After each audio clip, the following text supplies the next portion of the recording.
لواحۃ للبشر علیہا 19، میں جہنم میں اسے داخل کروں گا، ایسی جہنم اس میں نہ زندگی ہوگی نہ موت ہوگی، جو انسان کی چمڑی کو ادھیڑ دینے والی ہے، اور 19 فرشتے اس پہ مقرر ہوں گے۔ جب انسان کی نظر دنیا کو حقیقت سمجھتی ہے تو پھر پتہ کیا ہوتا ہے؟ ابو جہل کہتا تھا قریشیوں مر گئے ہو، 10 تم نوجوان ایک فرشتے کو سنبھال نہیں سکتے؟ اور کلدہ بن محمد کہنے لگا لو 2 فرشتوں کو تم سنبھال لینا، 17 کو میں اکیلا سنبھال لوں گا۔ مذاق! اللہ رب العزت کو جو نہیں مانتا اس کی باتیں ایسی ہوتی ہیں۔ اللہ تعالیٰ نے پھر ابو جہل کو کس طرح عبرت بنایا، کچھ چہرہ بھی نہیں دیکھ سکا، مار مار کے پائے حقارہ سے ٹھوکرے قلیب بدر میں صحابہ نے پھینک دیے۔ سعادت حکومت نہیں، مال نہیں، اولاد نہیں، خوش نصیبی یہ ہے دنیا کی زندگی چند ایام کی ہے، یہ ایک سفر سمجھو، ضرورتیں تو ہیں انسان کی، اس لیے قرآن کہتا ہے وَلَا تَنْسَ نَصِيبَكَ مِنَ الدُّنْيَا، دنیا کا حصہ مت بھولو، وَأَحْسِن كَمَا أَحْسَنَ اللَّهُ إِلَيْكَ، تم بھی احسان کرو جیسے اللہ نے تم پہ احسان کیا ہے۔ احسان کیا ہے؟ عبادت نہ چھوڑو۔ احسان کیا ہے؟ اپنے زندگی کے معاملات کو خوبصورت بناؤ، اپنے آپ سے احسان کرو، اس کو عذاب سے بچاؤ۔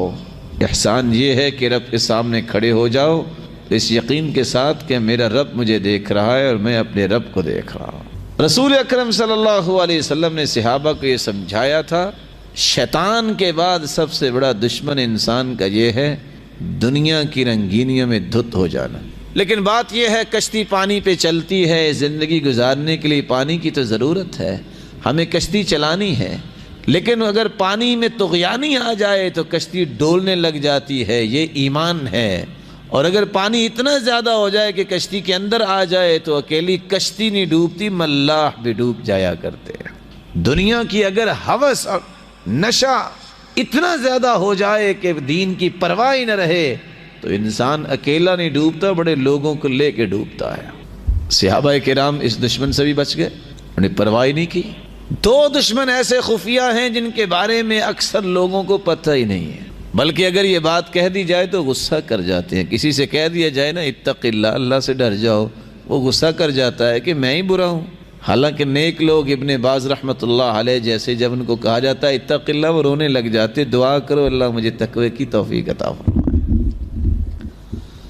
تیسرا دشمن انسان کا اپنا نفس ہے، انسان کا نفس بھی اسے برائی کی طرف اکساتا ہے۔ وَمَا أُبَرِّئُ نَفْسِي إِنَّ النَّفْسَ لَأَمَّارَةٌ بِالسُّوءِ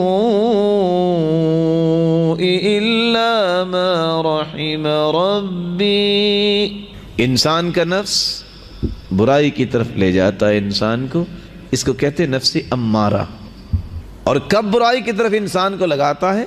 جب لو ڈیزائرز کا یہ شکار ہوتا ہے، خواہشیں بڑی سطحی قسم کی، جب دلیل اپنے گمان اور رائے کو بنا لیتا ہے، قرآن و سنت کو چھوڑتا ہے، پھر نفس امارہ اس کو دبوچ لیتا ہے، اپنی مرضی سے چلاتا ہے، اس کو ہر غلط کام کرنے کے لیے ہر وقت تیار کر لیتا ہے۔ شکل بن حمید رضی اللہ تعالی عنہ صحابی ہیں، اللہ کے رسول صلی اللہ علیہ وسلم کے پاس آئے، یا رسول اللہ صلی اللہ علیہ وسلم شیطان سے بھی بچ گئے، آپ نے سمجھا دیا، دنیا میں بھی کوئی زیادہ دل نہیں لگاتے، ہم اپنے نفس کی شرارت سے کیسے بچ سکتے ہیں؟ آپ نے صحابی کا ہاتھ پکڑا اور فرمایا میرے صحابی یہ دعا کر لیا کرو، اللہم انی اعوذ بک من شر سمعی، اے اللہ میرے کانوں کی شرارت سے مجھے بچا، ومن شر بصری، میری آنکھوں کی شر سے مجھے بچا، ومن شر لسانی، میری زبان کی شر سے مجھے بچا، ومن شر قلبی، میرے دل کی شر سے مجھے بچا، ومن شر منی، اور میری قوت باہ کی شر سے مجھے بچا۔ انسان یہ دعا کر لے تو انسان کے کان، اس کی آنکھیں، اس کی زبان اور اس کا دل اور اس کی طاقت اللہ کی رہنمائی میں آ جاتی ہے۔ پھر یہ کان گانے نہیں سنتے، پھر یہ کان غیبت نہیں سنتے، پھر یہ آنکھیں حرام نہیں دیکھتی، آنکھیں دنیا کی ہیں، انہی آنکھوں سے حرام چیزیں دیکھی جاتی ہیں۔ پھر زبان غلط نہیں بولتی، پھر دل کے اندر ارادے اور نیتیں خوبصورت ہوتے ہیں، پھر ریاکاری نہیں آتی، پھر انسان کی نیتیں باطل اور فاسد نہیں ہوتی، ان کے ارادے غلط نہیں ہوتے، اور انسان کی قوت کو بھی اللہ پھر کنٹرول کرتے ہیں۔ اس نے اللہ کی سرپرستی کو قبول کیا، رہنمائی کو قبول کیا، اللہ نے اس کو معیت خاصہ سے نواز دیا۔ معیت خاصہ کیا ہے؟ معیت عامہ یہ ہے کہ ہر شخص کے ساتھ اللہ کی قدرت اور علم ہے، وہ ذاتی ہی تو عرش پر مستوی ہے، لیکن ہر شخص کے ساتھ اللہ کا علم ہے، اس کی قدرت ہے۔ معیت خاصہ یہ ہے کہ اللہ کی نصرت، اللہ کی تائید، اللہ کی سرپرستی، انسان کے کان اللہ کی رہنمائی میں پھر سنتے ہیں، انسان کی زبان اللہ کی رہنمائی میں حرکت کرتی ہے، انسان کی سوچوں کے دھارے، اس کے تخیلات اور تصورات پھر اللہ کی رہنمائی میں بنتے ہیں، پھر یہ برائیوں سے بچ جاتا ہے۔ یہ دعا بھی صحابہ نے سیکھ لی اور بچ گئے، اور آج کتنے میرے پیارے بھائی ہیں جن کو یہ دعا یاد ہے۔ میں ادباً گزارش کروں گا کہ اس دعا کو یاد کیجیے اور اس دعا کو پڑھا کریں۔ چوتھا دشمن ایسا خطرناک دشمن ہے، اگر آپ اس کی تعبیر کرنا چاہیں کہ لا علاج مرض ہے، جس طرح کہتے ہیں کہ کینسر لا علاج مرض ہے، یہ مرض بھی لا علاج ہو گیا۔ شرط یہ ہے کہ توبہ کر لے تو اللہ تعالیٰ اس کی مغفرت فرما سکتے ہیں۔ وہ دشمن کون سا ہے؟ جو اپنی خواہش کا غلام بن جائے، اس پہ دنیا کا کوئی علاج کاریگر نہیں ہوتا۔ سامنے بٹھا کے پورا قرآن سنا دو، سامنے بٹھا کے جملہ کتب حدیث اس کو سنا دو، کوئی اثر نہیں ہوگا۔ قرآن مجید نے اس لیے کیا کہا؟ أَفَرَأَيْتَ مَنِ اتَّخَذَ إِلَٰهَهُ هَوَاهُ وَأَضَلَّهُ اللَّهُ عَلَىٰ عِلْمٍ وَخَتَمَ عَلَىٰ سَمْعِهِ وَقَلْبِهِ وَجَعَلَ عَلَىٰ بَصَرِهِ غِشَاوَةً۔ کیا خیال ہے اس شخص کے بارے میں جس نے اپنی خواہش کو معبود بنا لیا؟ اللہ تعالیٰ نے یہ فیصلہ دے دیا ہے وَأَضَلَّهُ اللَّهُ عَلَىٰ عِلْمٍ، جو اپنی خواہش کے پیچھے چلتا ہے پوری دنیا کی ڈگریاں جمع کر لے، اللہ اسے پھر بھی گمراہ ہی رکھیں گے۔ یہی وجہ ہے کہ آج پی ایچ ڈی کرنے کے باوجود لوگ جھوٹ بولتے ہیں، تو کیوں بولتے ہیں؟ خواہش کے غلام ہیں، وہ گمراہی ہیں، کیونکہ انہوں نے خواہش کو چھوڑا نہیں ہے۔ علم جو ہے، آپ کا کیا خیال ہے کہ اگر گدھے کے اوپر پی ایچ ڈی کے تھیسس رکھ دے تو کہہ سکتے ہیں کہ سر السلام علیکم؟ کہہ سکتے ہیں؟ وہ گدھا ہی ہے، عمل نہیں، اس علم کا فائدہ نہیں، وہ تو ایک نظریاتی چیزیں ہیں۔ اچھی باتیں تو کتابوں میں کیا دیواروں پہ بھی لکھی ہوتی ہیں، اچھی باتیں وہ ہوتی ہیں جو انسان کے عمل سے نظر آئے۔ جب تک خواہش کی غلامی انسان نہیں چھوڑتا، گمراہی سے نکل ہی نہیں سکتا۔ اس لیے عربی زبان کا مقولہ ہے من اتبع ہواہ نال عدوہ مناہ، جو خواہش کا غلام بن جاتا ہے دشمن اپنی ساری خواہشیں اس پہ پوری کر لیتا ہے، اور سب سے بڑا دشمن انسان کا شیطان ہے۔ ان چار دشمنوں کے ہاتھوں انسان مجبور ہوتا ہے، پھر بھولتا ہے، گناہ کرتا ہے، غلطیاں کرتا ہے، لغزشیں ہوتی ہیں۔ اللہ تعالیٰ نے ساتھ موقع دے دیا کہ اگر کوئی اپنے گناہوں کی معافی چاہتا ہے تو توبہ کر۔ کیسی توبہ کرے؟ توبۃ نصوحا، پکی توبہ کرے۔ کون سی پکی اور پختہ توبہ ہوتی ہے؟ جو اللہ کے ہاں قبولیت پا لیتی ہے، جس کے اندر 7 شرطیں ہوں۔ سب سے پہلی شرط، توبہ استغفار کرے تو اللہ کی رضا کے لیے۔ کتنے لوگوں کے ہاتھوں میں آپ نے دیکھا ہوگا تسبیح پکڑی ہوئی ہے اور بات کر رہے ہیں، اور زبان سے کلمہ کو نکلتا ہی نہیں اور باتیں جاری ہیں۔ اس تسبیح اٹھانے کا کیا فائدہ ہوا؟ کتنے لوگ دعا اس لیے کر رہے ہیں کہ لوگ دیکھیں کیا یہ دعا کرتا ہے، کیا اس کا تعلق ہے اللہ تعالیٰ سے۔ ان اللہ لا يقبل من العمل الا ما كان له خالصا وابتغي به وجهه، اللہ تعالیٰ اسی عمل کو قبول کرتے ہیں جو خالص اللہ کے لیے ہو، جو خالص اللہ کی رضا کے لیے ہو، اللہ کی خوشنودی مقصود ہو۔ دنیا کو دکھانے کے لیے توبہ نہ کرے، دنیا کو دکھانے کے لیے رو کے نہ دکھائے یہ بہت روتا ہے، اللہ کو راضی کرنے اور اس کی خوشنودی حاصل کرنے کے لیے توبہ شروع کرے۔ اور کیسے توبہ کرے؟ رسول اللہ صلی اللہ علیہ وسلم نے فرمایا، ابو بکر صدیق رضی اللہ تعالیٰ عنہ سے روایت ہے، جو گنہگار انسان ہے وضو کر لے، اچھا 2 رکعتیں پڑھ لے اور ہاتھ اٹھا لے اور یہ کہہ دے رب اغفر لی رب اغفر لی، اللہ رب العزت فرماتے ہیں عبدی اعمل ما شئت فقد غفر لک، میرے بندے جو بھی تو نے گناہ کیے جاؤ میں نے تجھے معاف کیا۔ لیکن توبہ کرے اللہ کی رضا کے لیے۔ دوسری شرط بدعت کو چھوڑے، جب تک بدعت کو چھوڑتا نہیں کوئی توبہ قبول نہیں۔ ان اللہ احتجر التوبہ عن کل صاحب بدع حتی یدعا، اللہ تعالیٰ نے دوسری روایت کے الفاظ ان اللہ احتجب التوبہ، اللہ تعالیٰ نے ایسے شخص کے سامنے پردہ لٹکا دیا ہے کہ اس کو دیکھنا بھی مجھے پسند نہیں ہے، جو محمد مصطفیٰ کی شریعت کو ناقص سمجھتا ہے اور بدعات کو داخل کر کے مکمل کرنا چاہتا ہے، اللہ تعالیٰ اس کو دیکھنا ہی پسند نہیں کرتے۔ حتی یدعہا، جب تک یہ بدعت کو چھوڑے گا نہیں اس کی توبہ قبول ہی نہیں ہے۔ اس سے پتہ چلا کہ ساری زندگی سجدے کرتا رہے بدعتی، اس کی توبہ قبول ہی نہیں ہے۔ اور سمجھنے والی بات ہے کیوں توبہ قبول نہیں؟ جو محمد مصطفیٰ کو ہی کامل نہیں سمجھتا اس کا ایمان کامل کیسے ہوگا؟ یہودیوں کو بھی یقین تھا کہ دین مکمل ہو گیا ہے۔ عمر رضی اللہ تعالیٰ عنہ کے پاس یہودیوں کی جماعت آئی، صحیح بخاری کی روایت ہے، اور آ کے کہنے لگے آیت فی کتابکم لو نزلت علینا معشر الیہود لاتخذنا ذلک اليوم عیدا، مسلمانوں تمہاری کتاب میں ایک ایسی آیت ہے اگر یہودیوں پہ اترتی تو جس دن یہ اتری تھی ہم اس دن کو عید کا دن مناتے، اتنی بڑی آیت ہے۔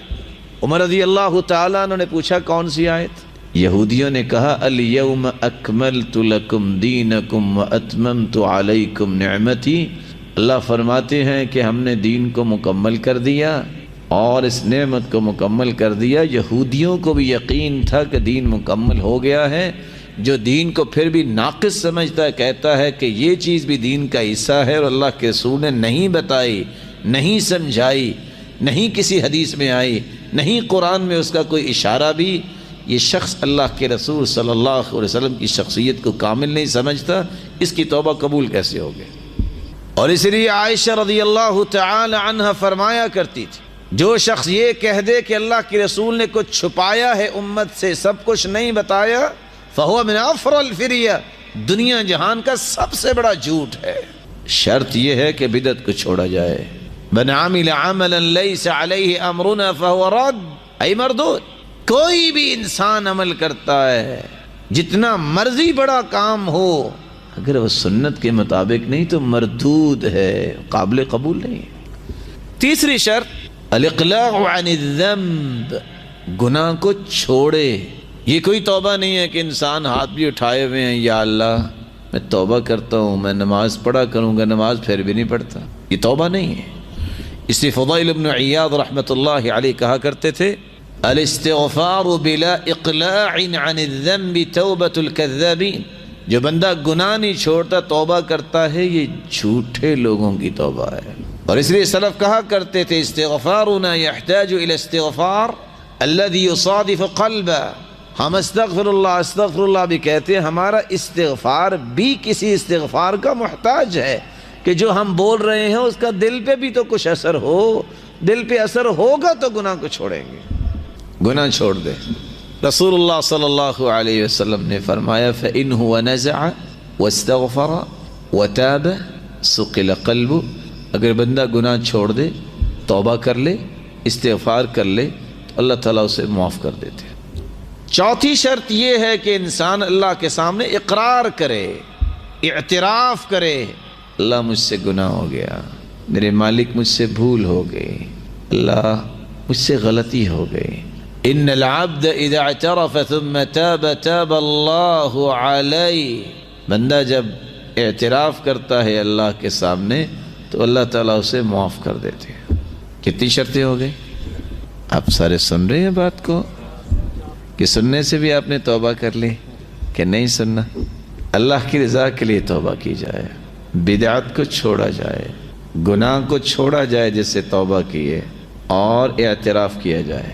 پانچویں شرط، اکیلا اعتراف نہیں، اللہ کے سامنے شرمندہ ہوا جائے، نادم اور پریشانی کا اظہار کیا جائے۔ رسول اللہ صلی اللہ علیہ وسلم نے سیدہ عائشہ سے فرمایا، عائشہ ان الممت بذنب فتوبی واستغفری فإن التوبة من الذنب الندم والاستغفار۔ عائشہ اگر تم سے کوئی غلطی ہوگی ہے تو تم توبہ کر لو، اور توبہ یہ ہے شرمندہ ہو جاؤ، اللہ معاف کر دیں گے۔ اور میں جب یہ حدیث پڑھتا ہوں صحیح بخاری کی تو ورطہ حیرت میں چلا جاتا ہوں کہ اگر اللہ کے رسول غیب جانتے ہوتے تو کوئی غیب جاننے والا اپنی بیوی کو یہ کہتا ہے کہ اگر تم سے گناہ ہو گیا تو توبہ کر لے؟ کوئی کہہ سکتا ہے؟ اور اللہ کے رسول اتنے شفیق و رحیم کہ اپنی بیوی کو رلانے کے لیے جان بوجھ کے نعوذ باللہ یہ کہہ رہے تھے، شرمندہ ہوا جائے کہ مجھ سے گناہ ہوا۔ چھٹی شرط، العزم اللہ یعود فی، اس بات کا مصمم ارادہ کرے کہ میں دوبارہ یہ گناہ نہیں کروں گا۔ یہ جو سوچ ہے نا، آپ گناہ کر لیتے ہیں، کل توبہ کر لیں گے، کل آئی نہ تو پھر توبہ کا موقع ملا ہی نہ تو پھر۔ والذین اذا فعلوا فاحشة او ظلموا انفسهم ذکروا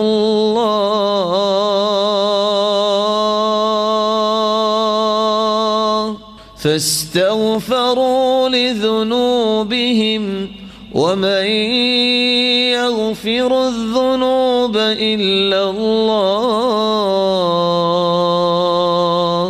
ولم يصروا على ما فعلوا وهم يعلمون۔ والذین اذا فعلوا فاحشة، جن سے کوئی گناہ ہو جاتا ہے، او ظلموا انفسهم، یہ اپنی جان پہ ظلم کر بیٹھتے ہیں، ذکر اللہ، پہلا کام کیا کرتے ہیں؟ اللہ کو یاد کرتے ہیں، اللہ ہم سے غلطی ہو گئی، فاستغفروا لذنوبهم، اپنے گناہوں کی بخشش طلب کرتے ہیں، ومن یغفر الذنوب الا اللہ، اور اللہ کے سوا کوئی بخشنے والا نہیں ہے، ولم یصروا، اصرار نہیں کرتے، اقرار کرتے ہیں، دوبارہ نہیں کرتے، عزم کرتے ہیں کہ اب دوبارہ گناہ نہیں ہوگا۔ ساتویں شرط، قیامت سے پہلے پہلے، موت کی سختیاں شروع ہونے سے پہلے پہلے توبہ ہو۔ اذا عین الملک، جب فرشتہ نظر آ جائے، والتفت الساق بالساق، پنڈلی پہ پنڈلی چڑھ جائے، واذا بلغت الحلقوم، اور روح نکل کے ہنسلی تک آ جائے، پھر توبہ قبول نہیں ہوتی۔ ان اللہ یقبل توبۃ العبد ما لم یغرغر، اور دوسری روایت میں آتا ہے ما لم یغرغل، اللہ تعالیٰ موت کی غرغراہٹ سے پہلے پہلے توبہ کو قبول کرتے ہیں۔ من مات فقد قامت قیامتہ، جو مر جاتا ہے اس کی قیامت اسی دن قائم ہو گئی۔ حدیث کے الفاظ، ان للتوبۃ بابا عرض ما بین مصراعیہ کما بین المشرق والمغرب لا یغلق حتی تطلع الشمس من مغربها، اللہ نے توبہ کا ایک دروازہ رکھا ہے، اس کی چوڑائی اتنی ہے جتنا مشرق و مغرب کا فاصلہ ہے، یہ بند نہیں ہوگا، اس دن بند ہوگا جس دن سورج مغرب سے نکلے گا، جس دن قیامت آئے گی۔ اور یہاں رک کے ایک چھوٹا سا پیغام بھی دے دوں، آج لوگ مغرب کی نقالی کرنے میں کتنے اپنے آپ کو قابل سمجھتے ہیں۔ سورج روزانہ ہی غروب ہوتے کہتا ہے میں جب بھی مغرب میں آتا ہوں غروب ہی ہوتا ہوں، میں مغرب سے طلوع ہوں گا تو اس دن جس دن قیامت آئے گی۔ جو لوگ مغرب کی نقالی کرنا چاہتے ہیں ان کا ایمان غروب ہی ہوگا، طلوع نہیں ہو سکتا۔ بعض علماء نے 8ویں شرط بھی بیان کی ہے کہ توبہ کی قبولیت اس وقت تک ممکن نہیں جب تک یہ شرط نہ ہو، اور وہ کیا ہے؟ برا ماحول چھوڑو، بری دوستیاں چھوڑو، نیک لوگوں کا ساتھ اختیار کرو۔ اور اس کی ایک وجہ ہے، اگر کوئی آدمی بیچارہ نیک بننا بھی چاہے، دوست پتہ کیا کہتے ہیں؟ اتذکروا کم لیلۃ سہرنا بذلها والزمان عید، اتذکروا کم نغمۃ سمعنا وانت فینا راقص مریب، اتذکروا کم خمرۃ شربنا والکفر فی حقنا مزید۔ اور جانتے ہو اکٹھے تم گانے سنتے تھے، اب تم نیک بن بیٹھے ہو، ہمارے ساتھ ہی تو تم ہوتے تھے۔ اور ساتھ ایک لفظ بولا جاتا ہے 100 چوہے کھا کے بلی حج کو گئی، پتہ نہیں ہے کہاں لکھا ہے، اور وہ بھی ڈر جاتا ہے کہ واقعی اب مجھے حج پہ تو نہیں جانا چاہیے اور چوہے کھانے چاہیے، یہی بات ہوئی نا، تو چھوڑ دیتا وہ۔ وہ کہتے ہیں اکٹھے ہی تو ہم شرابیں پیتے تھے، تم بھی رقص کرتے تھے، اب تم نیک بن گئے ہو، ہم ہی رہ گئے برے۔ وہ کہتے ہیں بات تو ایسے ہی ہے۔ اس کو کیا کرنا چاہیے؟ لا تلتفت، دیکھے بھی نہ ایسے لوگوں کی طرف۔ موسیٰ علیہ السلام کو فرعون نے یہی کچھ کہا تھا۔ جب موسیٰ نے دعوت دی علیہ السلام تو فرعون کہتا ہے وَفَعَلْتَ فَعَلَتَكَ الَّتِي فَعَلْتَ وَأَنْتَ مِنَ الْكَافِرِينَ، خود بندہ مار کے بھاگے ہوئے مجھے آ کے نصیحت کر رہے ہو؟ تو انہوں نے کوئی جواب نہیں دیا۔ کیا کہا؟ قَالَ فَعَلْتُهَا إِذًا وَأَنَا مِنَ الضَّالِّينَ، اس وقت میں بھولا ہوا تھا، اب ذرا ہوش سے بات کرنا، اب میں نبی بن کے آیا ہوں۔ کبھی ان کی باتوں پہ غور نہ کرو۔ مرثد الغنوی کا تعلق تھا اسلام سے پہلے عناق نامی عورت سے۔ مسلمان جب ہوئے گئے مکہ، عناق نے دیکھا، کہتی ہے مرثد، ابو مرثد الغنوی، کہا اب میری آنکھوں کی بھی توہین ہے تجھے دیکھے، اب میں مسلمان ہو گیا ہوں۔ توبہ جب ہو جاتی ہے پھر انسان کو پرواہ نہیں کرنی چاہیے۔ توبہ جب انسان کر لے تو اس کے اندر ایمان کی حرارت ایسی ہوتی ہے، وہ اس طرح کی باتوں میں پریشان بھی نہیں ہوتا۔ دے لے تانے، تانوں سے اگر کوئی نقصان ہوتا تو سب سے زیادہ تو اللہ کے رسول کا ہوتا۔ کتنے لوگ تانے دینے والے تھے، کوئی پریشانی نہیں۔ رسول اکرم صلی اللہ علیہ وسلم کے صحابی بیان کرتے ہیں ایک شخص نے 99 لوگ قتل کر دیے۔ کتنے؟ 99 قتل کر دی۔ کسی پادری کے پاس گیا، کہتا ہے حل من توبہ، کہ توبہ ہے میری؟ اس نے کہا اتنا بڑا ظالم اور کہتے توبہ؟ اس نے بھی تلوار نکالی، اس نے کہا چلو توبہ تو نہیں ہے تو اپنی سینچری تو پوری کرے نا۔ اس نے اس کی بھی گردن مار دی۔ پھر خوف آیا، پھر کسی پڑھے لکھے کے پاس آیا، علم والے کے پاس، کہتا ہے حل من توبہ، توبہ ہے؟ کہا توبہ ہے، اللہ کی رحمت بڑی وسیع ہے۔ یہ ہے علم کی بات، اللہ کی رحمت بڑی وسیع ہے۔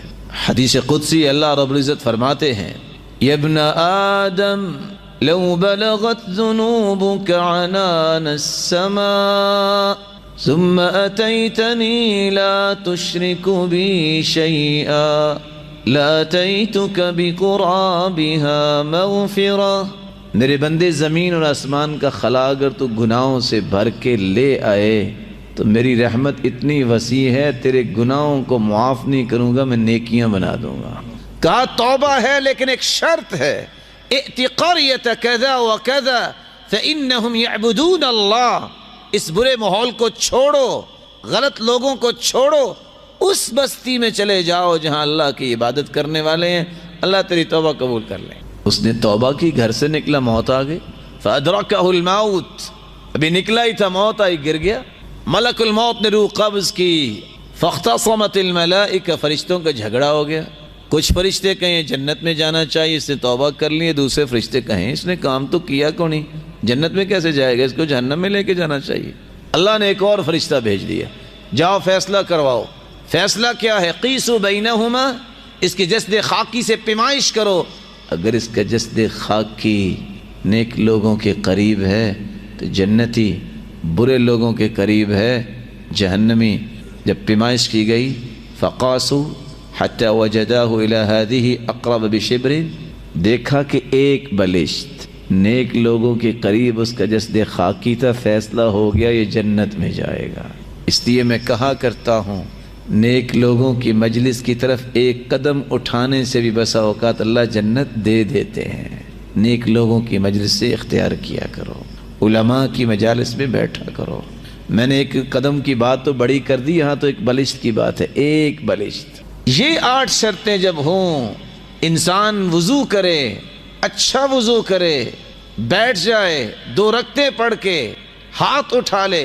ان ربکم حیی کریم یستحی من عبدہ اذا رفع یدیہ الیہ ان یردہما صفرا خائبتین، ہاتھوں کو اٹھاتا ہے، گنہگار بھی یہ ہے، گناہ یہ کرتا ہے، حیا اس کے رب کو آتی ہے کہ میرے بندے نے ہاتھ اٹھا لیے ہیں، اب میں خالی واپس کر دوں۔ التائب من الذنب کمن لا ذنب لہ، اس طرح اللہ تعالیٰ اسے معاف کر دیتے ہیں جیسے اس نے گناہ کیا ہی نہیں ہے۔ یہ دنیا کا سسٹم نہیں ہے کہ 8 سال کے بعد بھی اگر شکایت آئی تو کہتے ہیں پہلا پرچہ بھی نکالو، یہ 8 سال پہلے بھی اس کا کوئی کیس تھا۔ توبہ انسان کرتا ہے تو اس کی زندگی میں اور آخرت میں کون سے ثمرات اس کو دیکھنے نصیب ہوتے ہیں؟ سب سے پہلا فائدہ تطہیر قلب التائب۔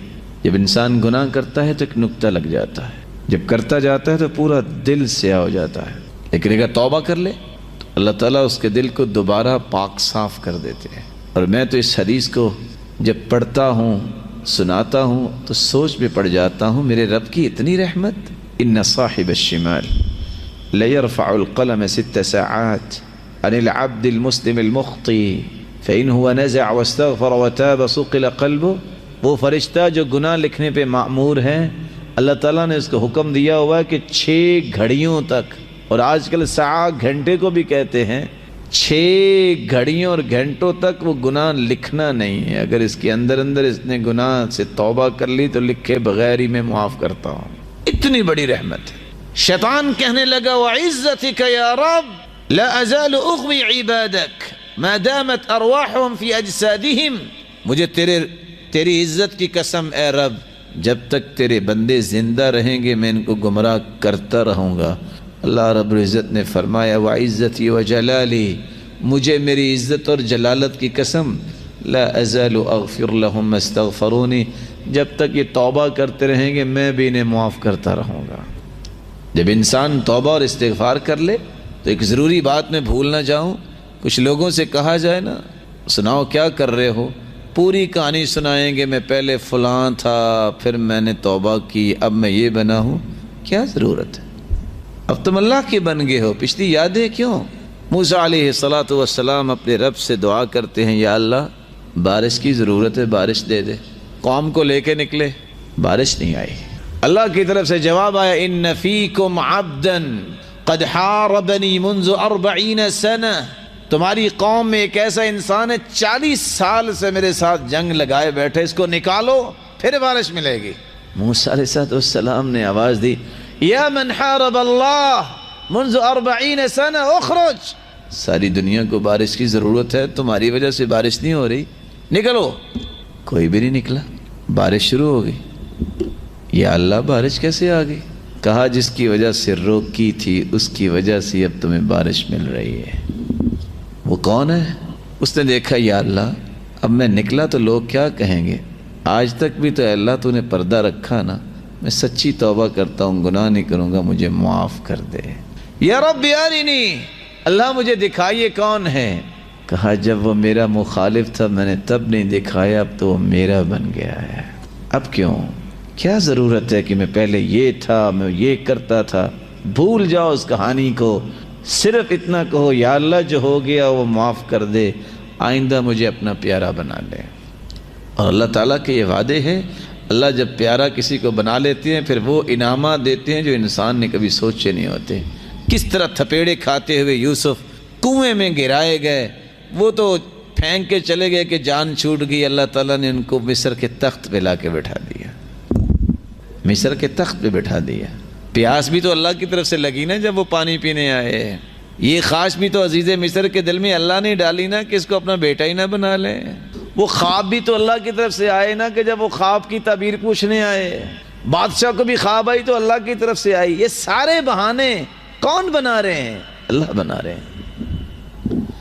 اللہ تعالیٰ نے ان کو تخت پہ بٹھا دیا، اور اس بات میں بڑا سبق ہے میرے بھائیوں، اللہ تعالیٰ کنویں سے نکال کے مصر کے تخت پہ بٹھانے پہ قادر ہے، اور مصر کے تخت پہ 40-42 سال حکومت کرنے والے کو پنجرے میں بند کروا دے، وہ تو بادشاہ ہے، اس سے کسی نے پوچھنا ہے؟ ہوتا ہے کہ نہیں ایسا؟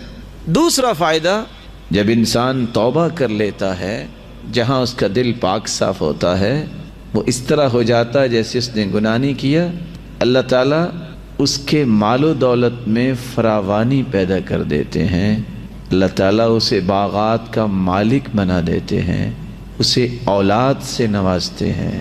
قرآن مجید میں اللہ رب العزت فرماتے ہیں حکایت کرتے ہوئے فَقُلْتُ اسْتَغْفِرُوا رَبَّكُمْ إِنَّهُ كَانَ غَفَّارًا يُرْسِلِ السَّمَاءَ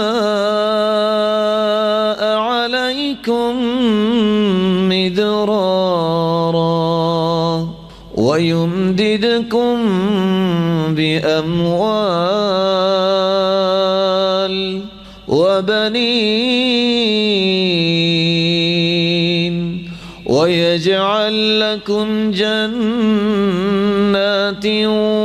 وَيَجْعَلْ لَكُمْ أَنْهَارًا مَا لَكُمْ لَا تَرْجُونَ لِلَّهِ وَقَارًا وَقَدْ خَلَقَكُمْ أَطْوَارًا۔ تم استغفار کر لو، اللہ تعالیٰ تمہیں معاف کر دیں گے۔ یرسل السماء علیکم مدرارا، اللہ تعالیٰ تمہیں موسلا دھار بارشوں سے نوازیں گے۔ وَيُمْدِدْكُمْ بِأَمْوَالٍ، تمہیں مال و دولت میں فراوانی دے دیں گے۔ وَبَنِينَ، اور اولاد سے نوازیں گے۔ وَيَجْعَلْ لَكُمْ جَنَّاتٍ، آج تم مارکیٹ میں جاتے ہو، بڑے سے بڑا بھی مالدار سارے پھل تو نہیں لے کے آتا، بس اوقات واپس آ جاتا ہے، بہت مہنگائی ہے۔ وَيَجْعَلْ لَكُمْ جَنَّاتٍ، تم استغفار کرو، اللہ تمہیں باغات کا مالک بنا دے گا۔ وَيَجْعَلْ لَكُمْ أَنْهَارًا، تمہارے لیے نہروں کا بندوبست فرما دے گا۔ وَيُمْدِدْكُمْ بِأَمْوَالٍ، استغفار کرنے سے مال میں فراوانی آتی ہے۔ امام احمد بن حنبل رحمۃ اللہ علیہ گھر سے نکلے، مسجد پہنچے، مسجد والے سے کہتے ہیں کچھ وقت گزارنے کا موقع دیجیے۔ کہتا نہیں نہیں، ہمارا نظام نہیں ہے، انتظامیہ جی کیا کہہ سکتے ہیں، حالانکہ المسجد بیت کل مسلم، مسجد تو ہر مسلمان کا گھر ہے، اس میں رکاوٹیں کیوں؟ خیر انہوں نے کہا کہ کچھ دیر یہاں مجھے گزارنے کا موقع دے دیجیے، باہر ہی۔ کہا نہیں نہیں، وہاں سے ایک نان بھائی گزر رہا تھا، اس نے کہا کہ یہ قسمت کی بات ہے، اس کو میرا مہمان بننے دو۔ امام احمد بن حنبل کو گھر لے گئے، اس کو چارپائی پہ اس ہستی کو لٹایا اور خود آٹا گوندنے کے لیے کیا کرتے ہیں، استغفر اللہ استغفر اللہ، ساتھ آٹا گوند رہا ہے اور ساتھ استغفر اللہ کہہ رہا ہے۔ اور یہ امام اہل سنت والجماعہ کہتے ہیں آپ کو استغفار نے فائدہ بھی دیا؟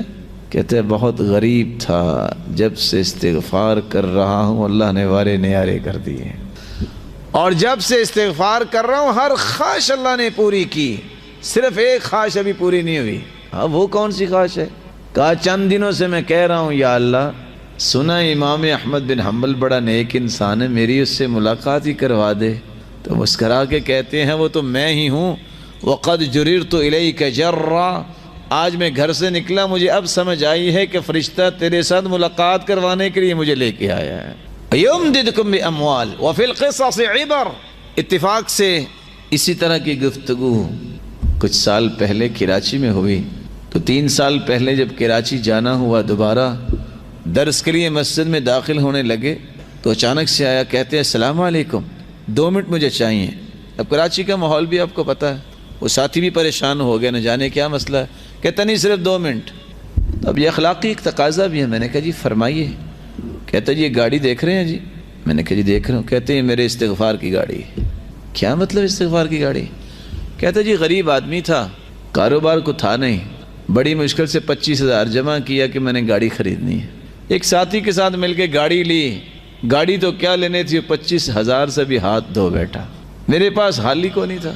میں نے کہا بس پھر اگر دنیا میں یہی کچھ ہے تو میں پھر اپنے رب سے ہی تعلق جوڑتا ہوں۔ مسجد میں بیٹھ گیا، میں نے استغفار کرنا شروع کر دی، اتنا استغفار کیا۔ میں مسجد سے باہر نکلا، کچھ ایام کے بعد ایک شخص کہتا ہے او تم کہاں تھے، میں تو تمہیں ڈھونڈ رہا تھا۔ مجھے اس نے اپنی گاڑی پہ ساتھ بٹھایا اور جا کے ایک نئی گاڑی خریدی اور میرے نام کروائی۔ کہتا اب جب تیرے پاس پیسے ہوں گے تو دے دینا۔ اب اس کے بعد نہ مجھے اس کا پتہ ہے کہ بندہ کون ہے، نہ میں اس کو پہچانتا ہوں، نہ میرا واقف تھا، میرے نام گاڑی ہے، سال ہو گیا چلا رہا ہوں، اللہ تعالیٰ روزی دے رہا ہے۔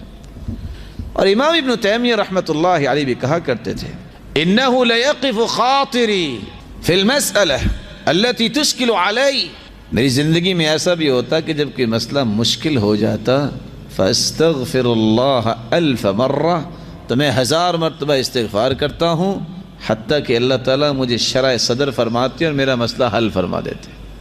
اس سے اللہ تعالیٰ مال میں بھی فراوانی دیتے ہیں، اولاد سے بھی نوازتے ہیں، اور باغات کا مالک بھی بناتے ہیں۔ اور اگر کسی نے خوبصورت زندگی بنانی ہو، اس کا بھی یہی ایک حل ہے کہ استغفار کثرت سے کرو۔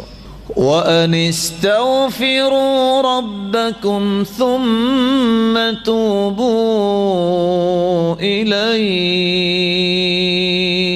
يمتعكم متاعا حسنا إلى أجل مسمى. استغفار تم کر لو جب تک زندہ رہو گے، اللہ تعالیٰ تمہاری زندگی کو خوبصورت بنا دیں گے. تم کمزوری محسوس کرتے ہو، مالی کمزوری، سوچ کی کمزوری، خاندانی کمزوری، جسمانی کمزوری، ایمانی کمزوری، ملی اور قومی کمزوری، ساری کمزوریوں کو طاقتوں میں بدلنا چاہتے ہو، استغفار کر لو. وَيَا قَوْمِ اسْتَغْفِرُوا رَبَّكُمْ ثُمَّ تُوبُوا إِلَيْهِ يُرْسِلِ السَّمَاءَ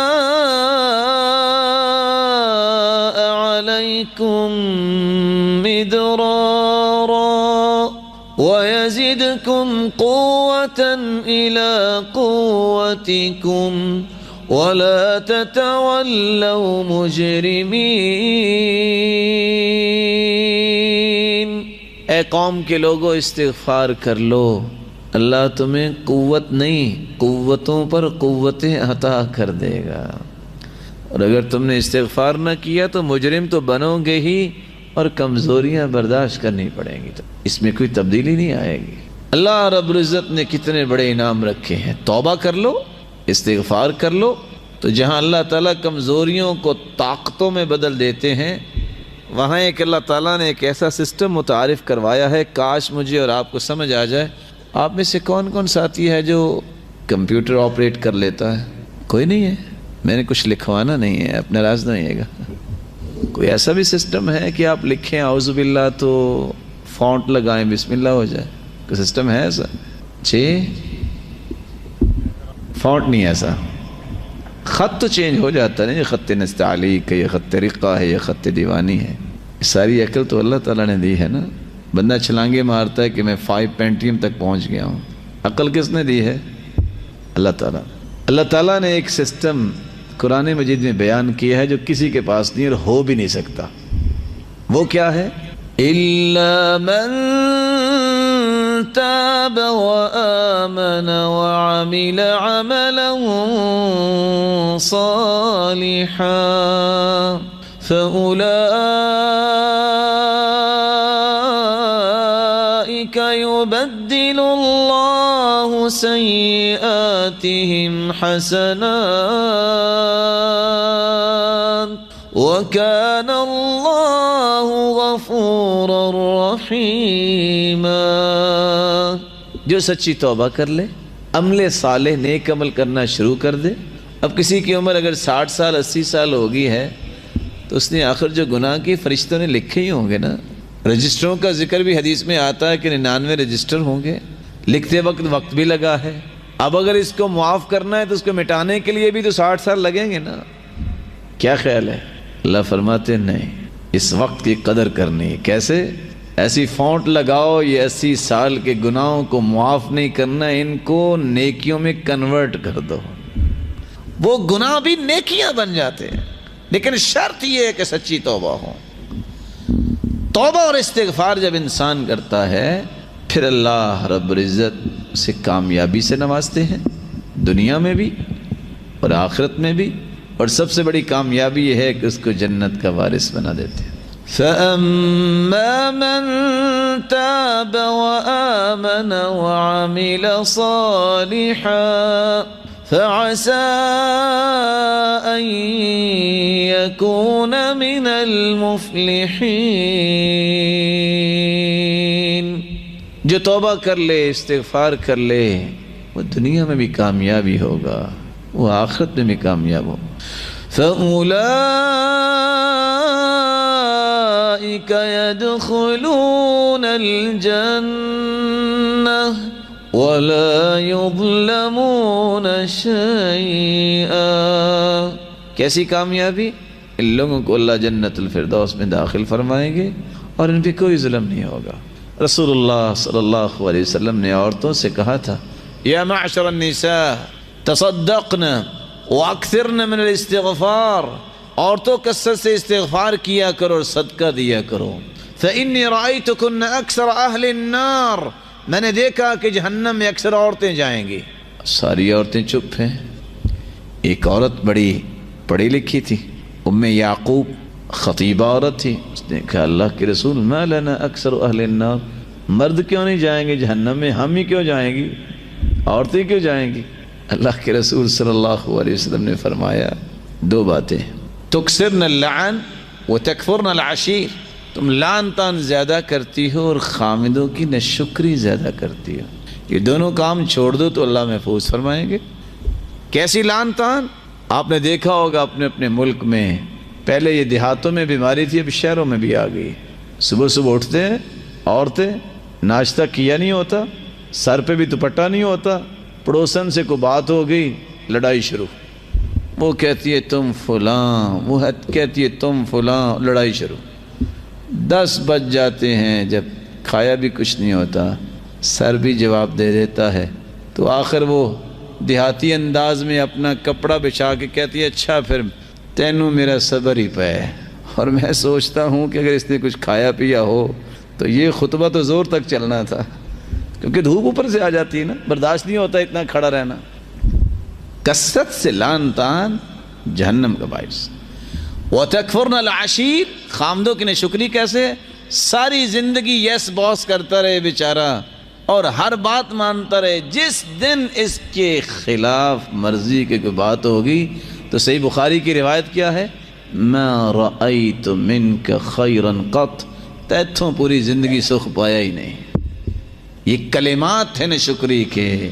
ان اللہ لا ينظر الى امرأة لا تشکر لزوجها وهي لا تستغنی عنه. اللہ تعالیٰ ایسی ناشکری عورت کی طرف دیکھنا بھی پسند نہیں کرتے جو خامند کی شکر گزاری نہیں کرتی حالانکہ اس سے مستغنی بھی نہیں.